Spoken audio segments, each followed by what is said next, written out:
இனிய காலை வணக்கம். இன்றொரு செய்தி. பூமிக்கு கீழே என்ன இருக்கிறது என்று கேட்டால் எதுவுமே இல்லை என்று குழந்தை கூட பதில் சொல்லிவிட முடியும். ஆனால் பூமியின் அடியில் நீர், அதன் கீழே நெருப்பு என்று சொல்ல விஞ்ஞான அறிவு வேண்டும். பாத்திரம் செய்பவனுக்கு பல நாள் வேலை, போட்டு உடைப்பவனுக்கு ஒரு நாள் வேலை. நாஸ்தீகன் எப்போதுமே தெளிவாக இருக்க முடியும். காரணம், எதை கேட்டாலும் எந்திரம் போல் இல்லை இல்லை என்று மட்டுமே அவன் பதில் சொல்ல போகிறான். நன்றாக தலையாட்ட தெரிந்தால் அழகர் கோவில் மாட்டை விட அவன் அழகாக தெரிவான். ஆனால் ஆஸ்திகனோ விபூதிக்கு ஒரு காரணம், குங்குமத்திற்கு ஒரு காரணம், திருமண்ணுக்கு ஒரு காரணம் சொல்லியே ஆக வேண்டும். சொல்வது மட்டுமல்ல, எதிரியையும் ஒப்புக்கொள்ள வைக்க வேண்டும். ஒன்றை ஒப்புக்கொண்டு அதன் உட்கீற்றுகளை விவரிப்பதற்கு தகுந்த பக்குவம் தேவை. ஆஸ்திகன் பிரபஞ்சத்தின் தோற்றம் முதல் இயக்கம் வரை கண்டுபிடிக்க முயல்கின்றான். ஜனனம் மரணம் இரண்டையும் அவன்தான் ஆராய்கிறான். அப்படி ஆராய்ந்து இந்து வேதாந்திகள் செய்த முடிவை இதுவரை விஞ்ஞானம் தாண்டியதில்லை.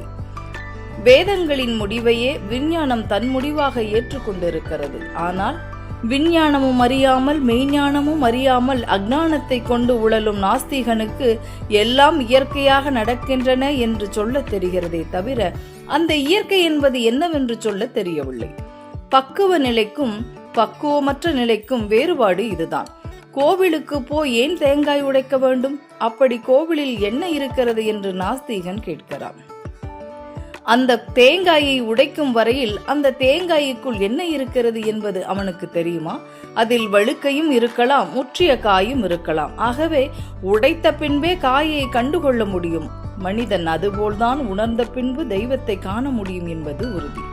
கடவுளே இல்லை என்று வாதாடியவன் எவனும் எனக்கு மரணமே இல்லை என்று வாதாட முடியவில்லை.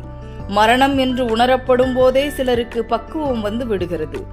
இல்லை என்று சொல்பவனுக்கு எந்த புத்தியும் தேவையில்லை. எதை கேட்டாலும் இல்லை என்று சொல்ல முட்டாளாலும் முடியும். ஆனால் உண்டு என்று சொல்பவனுக்குத்தான் அதை நிலைநாட்ட போதுமான அறிவு தேவைப்படுகிறது என்று சொல்லி இந்த நாள் உங்களுக்கு மிகச்சிறப்பான நாளாக அமைய என் வாழ்த்துக்கள்.